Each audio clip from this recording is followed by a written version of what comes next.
If you're still struggling with consent, just imagine instead of initiating sex, you're making them a cup of tea. You say, "Hey, would you like a cup of tea?"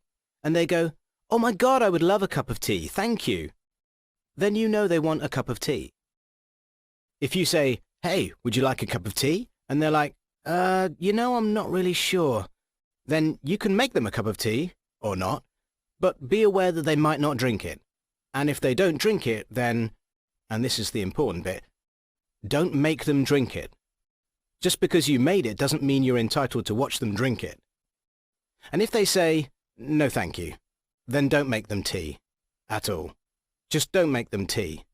Don't make them drink tea. Don't get annoyed at them for not wanting tea. They just don't want tea, okay? They might say, "Yes, please, that's kind of you." And then when the tea arrives, they actually don't want the tea at all.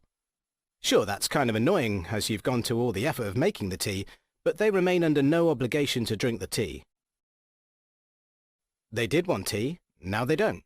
Some people change their mind in the time it takes to boil the kettle, brew the tea, and add the milk. And it's okay for people to change their mind, and you are still not entitled to watch them drink it. And if they are unconscious, don't make them tea. Unconscious people don't want tea, and they can't answer the question, "Do you want tea?" because they're unconscious.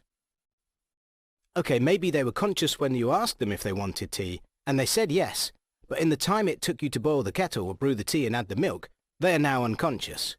You should just put the tea down, make sure the unconscious person is safe, and this is the important part again, don't make them drink the tea.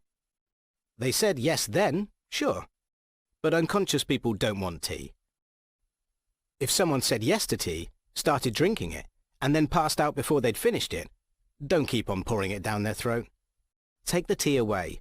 Make sure they are safe, because unconscious people don't want tea. Trust me on this. If someone said yes to tea around your house last Saturday, that doesn't mean they want you to make them tea all the time. They don't want you to come around to their place unexpectedly and make them tea and force them to drink it, going, "But you wanted tea last week," or to wake up to find you pouring tea down their throat going, "But you wanted tea last night." If you can understand how completely ludicrous it is to force people to have tea when they don't want tea, and you are able to understand when people don't want tea, then how hard is it to understand when it comes to sex? Whether it's tea or sex, consent is everything. And on that note, I'm going to make myself a cup of tea.